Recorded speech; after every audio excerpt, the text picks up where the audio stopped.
Hi, everybody. It's Tara, and I'm here with the last day of my reading out of the Faces of Autism book. And I've saved the best for last because we're going to learn about my son, Alex. He is the inspiration for this book and for what I do. And it's funny to me because this was 5 years ago. And was that really that long? Oh my gosh, yeah, he's got like a mustache now. And he's a freshman in high school. And of course, we're in the middle of this crazy time where the day that I'm recording this, we just started the e-learning, distance learning thing. So yeah, it's kind of a weird time. So this is sort of fun to go back in time and remember what he was doing several years ago when I did this book. I guess it was 4 years ago that I photographed him because he was like the last kid that I photographed. Right? I mean, it's like the shoemaker's children. It was kind of challenging to get him to not cooperate, but like it's just different when you photograph your own kids. Any photographer will tell you that. It's just a little challenging.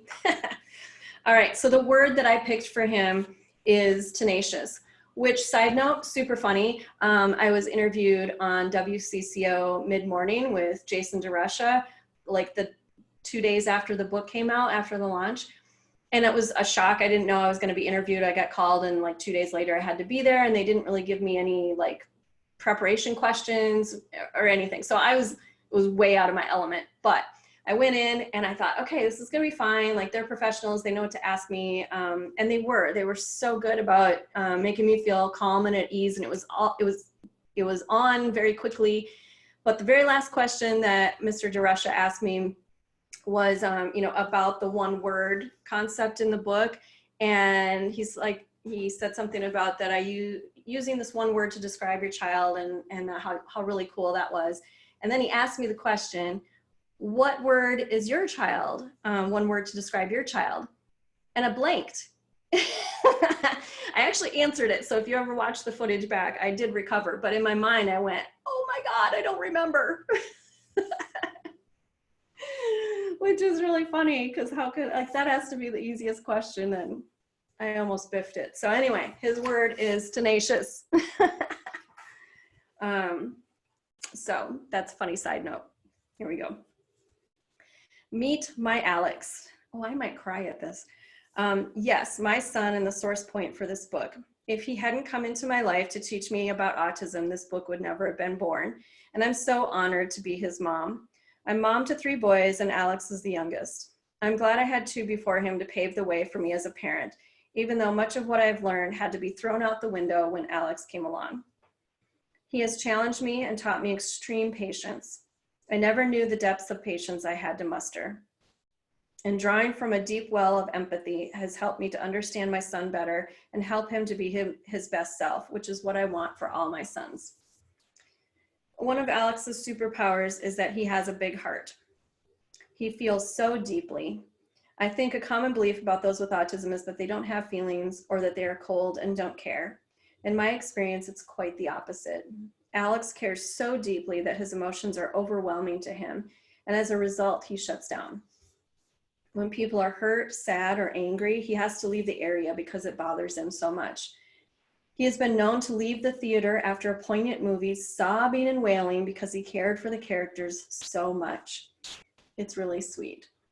It's a gift to feel so deeply, and even though early on his depth of feeling became overwhelming to him to the point of massive meltdowns, he's learning to handle his emotions so much better than he did in his early years. And I will say, even since the time that I wrote this, he's learned to regulate his emotions like 10 times better even now. So if you're in the middle of it, be patient and give your child some time because they will grow and evolve and change. Alex likes to say autism is like having a superpower. One of his teachers pulled me aside recently and told me a story. She was having a rough day at school and Alex noticed her mood. He went out of his way to go up to her, give her a big hug, and tell her it was going to be okay. She had tears in her eyes telling me this story. No other student had noticed her mood or consoled her. He does this sort of thing often. And while it sometimes seems out of the blue, he's very aware of how others are feeling around him. If I had to describe Alex with one word, it would be tenacious. He never gives up, ever. Never, ever, never, ever, ever, ever, ever, ever, ever. It can be a source of frustration at times when he won't let things go, but it also gives him a fierce determination that I know will serve him well in life. In fact, he completed his first 5-mile hike with his Boy Scout troop, something he could have easily given up on, but he didn't. This was at the time of the writing. I'm pretty sure that I got the phone call from one of his scoutmasters to say that he didn't give up on it, even though he, I think his shoe got stuck, excuse me, and he lost his water bottle or something, but he made the hike. I understand that tenacity because it's the way I feel about him. I will never give up on him. As I mentioned in the intro of this book, as a toddler, Alex's language and communication skills were pretty rough. He was mostly using echolalia, or that repetition of speech, and basic words, and he really wasn't effectively communicating. It just didn't connect.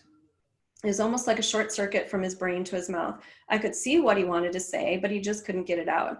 I called them brain hiccups. For example, he could do a spot-on impersonation of Curious George with the right inflection and everything. And monkey talk is cute, but not very effective. And he was extremely frustrated most of the time. Tantrums were frequent and out of control. But through a lot of hard work at his therapy center and at school, and with the help of countless teachers, therapists, and support staff, he's come so very far. Today, as a preteen, and this was a few years ago, Alex talks fluidly and without much difference from his peers. He processes things a little slower, but he's funny and charming and insightful.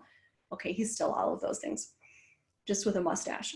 We've talked about how autism is like a different operating system in your brain, and much like the difference between a PC and a Mac, or an Android and an iPhone.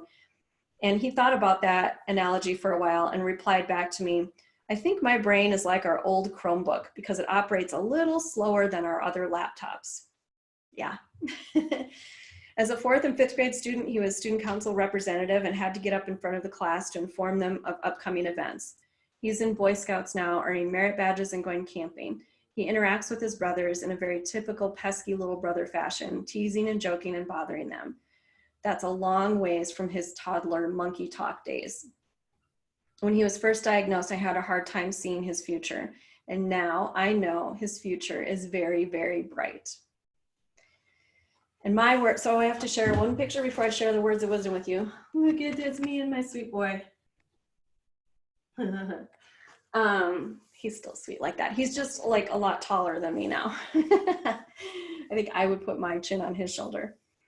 My words of wisdom. Just know that there is hope. There are successes. Your child will grow and evolve, as will you. Not everyone will have the same capabilities, but everyone will grow and change. The little things that you are doing that you think aren't making a difference are creating an impact. Don't give up on your child. I've said this a lot.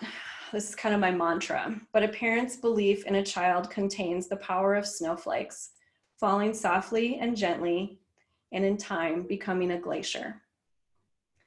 So thank you so much for sharing this time with me through the month of April. And I hope that you've gotten a little bit out of this and that you can share it with others. So thank you. Hang in there because it's a wild, weird time. And I don't know by the time that this episode airs, who knows what the world's going to look like.